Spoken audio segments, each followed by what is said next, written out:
ask you about the development of the character. How much was right there in the pilot script, and what were you able to bring to it? Was it always, was the dude always there?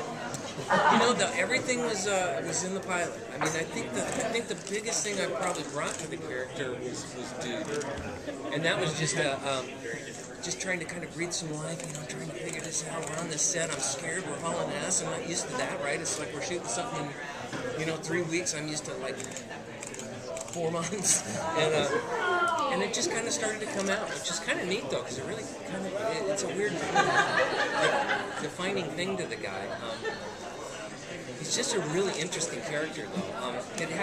It's been really fun kind of working with John and talking about, who this guy is, the various kind of things, like, and it's neat how this stuff leaks out, too. I remember we were having this conversation about wouldn't it be interesting if perhaps Guerrero has like this family or a kid or what have you. We talked about that during the pilot.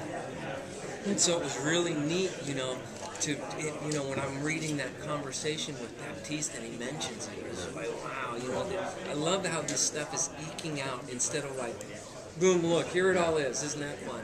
It's like, here's a little answer, but it comes with 3 more questions. Man, I love that. You've had a really great year so far. And you're playing 3 completely different characters from each other. Rorschach, this guy, and Freddy. How do you wrap your head around those 3 characters, and what do you think is the distinctive Jackie Earle Haley role? How do you do it? How do you wrap your mind around those such distinct characters? Kind of all in different ways. Ronnie's probably the most real. He's a human being, so I really kind of had to focus on that aspect of that character, and it was kind of hard in this different kind of way, right? Rorschach, super interesting character. That guy probably has affected me personally more than any other character. Even Freddy? I'm sorry? Even Freddy? Yes. Because of the complexity of Watchmen, what it forces you to think about, to contemplate. In playing that character, I would isolate and kind of start to look at the world through a Rorschach filter. Not quite his. I adjusted him a bit. You know what I mean? Because he's this extreme bright nut job, but his cynicism kind of made me a little bit more cynical. And while we were doing this all during the primaries that led to the big presidential thing, and then eventually the economic. Everything's falling apart. So all of this is kind of, the world is bearing out all my cynicism as I'm doing all this. So it's a very odd thing.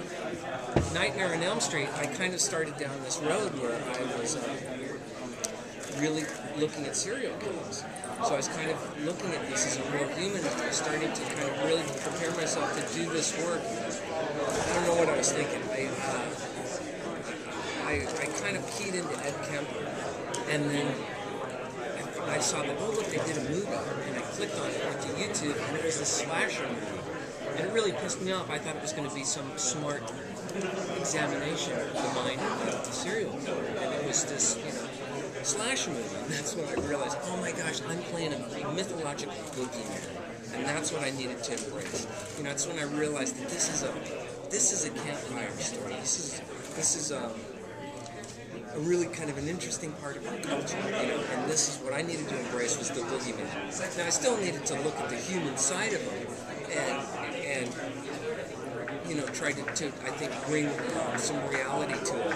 But it was freeing when I discovered I didn't have to go into that world. And Guerrero again, he's kind of he's a really interesting character, but he lives in a pretty unrealistic world. This action genre, comic book genre, but yet there's some neat underpinnings of reality going on there.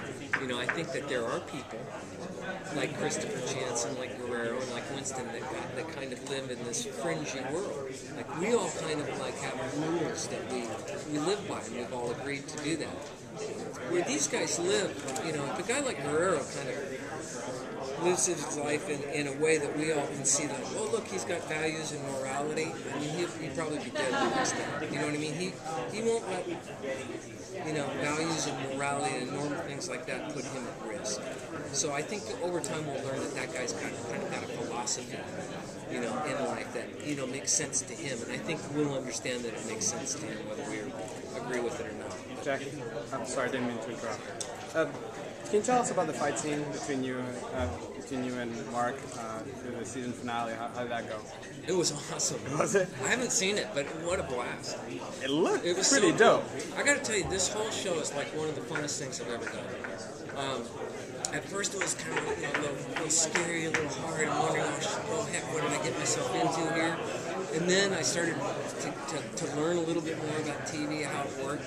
When I started seeing the shows, this was before you guys, I started getting them on DVD and stuff. I started realizing, oh my gosh, these guys rock. Meaning like the writers, the teams that they've assembled for like the directing guys and the crew, and you know, Mark and Shai. I mean, the shows were like really looking good, like big TV, and that just made it even all the more fun. Living in Vancouver and stuff, and then finally getting to do like a fight sequence, and it's just kind of neat. What do you think of the differences between working TV and film?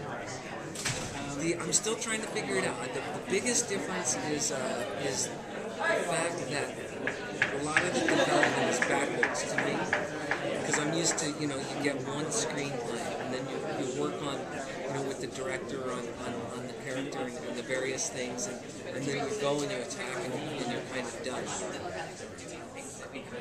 You know, on this, you know, TV show, it's more about, you know, hopefully you're doing 100 little mini movies, and it's just so much of the development is on the other side of what you're working on. Meaning not on this script, but in following the scripts. And so it's a really interesting process. And it's kind of neat. You know, as we're sitting here talking, you know, if the show gets picked up, it's like this character is still very much alive, and we're still kind of like working on it. I'm not used to that.